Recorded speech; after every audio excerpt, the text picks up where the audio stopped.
Salam dan bahagia, Bapak dan Ibu guru hebat. Perkenalkan, saya Tasrina, calon guru penggerak Angkatan 11 Kota Samarinda. Saat ini saya akan memaparkan kesimpulan dan refleksi berdasarkan pemikiran Ki Hajar Dewantara, di mana pendidikan dan pengajaran tidaklah sama. Pengajaran adalah bagian dari pendidikan.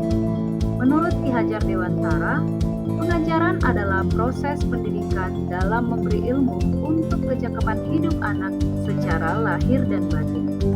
Pendidikan pada hakikatnya adalah menuntun atau memberi tuntunan terhadap segala kekuatan-kekuatan yang dimiliki anak agar ia mencapai keselamatan dan kebahagiaan setinggi-tingginya, baik sebagai manusia maupun sebagai anggota masyarakat.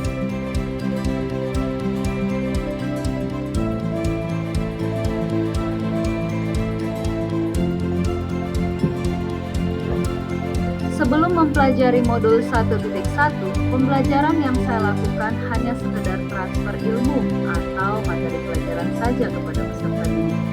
Murid hanya sebagai objek pembelajaran. Saya hanya melihat nilai peserta didik dari aspek kognitif saja. Misalnya, hanya fokus pada nilai tugas dan ulangan harian saja. Jika nilai peserta didik sudah mencapai KKM, maka saya menganggap pembelajaran sudah berhasil. Ketuntasan dalam penyampaian materi lebih penting daripada memahami karakter peserta didik. Dan kadang saya tidak peduli apakah murid sudah benar-benar paham dari apa yang saya ajarkan.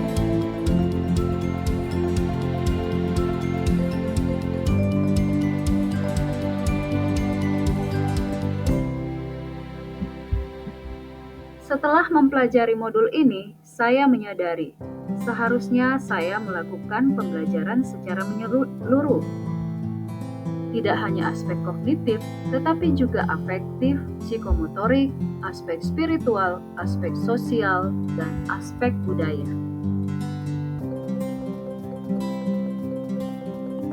Seharusnya murid sebagai subjek pembelajaran. Mereka perlu diberi kebebasan berekspresi, mengemukakan pendapat, berkreasi sesuai dengan model pembelajaran dan media yang tepat.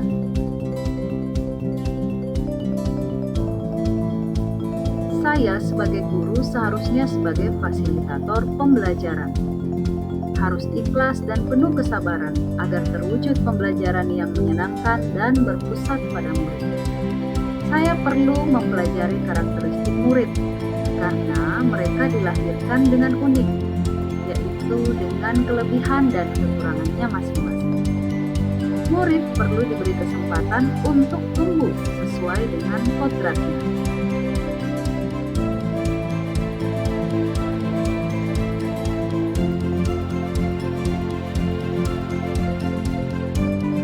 Yang dapat segera saya terapkan dalam pembelajaran di kelas, yang pertama, merancang pembelajaran yang interaktif dan menyenangkan dengan berpusat pada murid. Yang kedua, menerapkan pembelajaran abad 21, di mana murid berpikir kritis, kreatif, komunikatif, dan kolaboratif. Yang ketiga, pembelajaran tidak lagi menuntut, tetapi menuntun, karena tugas guru adalah memberi tuntunan atau arahan yang baik kepada murid, serta menjadi teladan. Saya juga perlu mengenali karakter dan latar belakang peserta didik dengan menjalin komunikasi yang baik. Demikian pemaparan dari saya, semoga menginspirasi Bapak Ibu sekalian. Terima kasih, salam dan bahagia Bapak dan Ibu guru.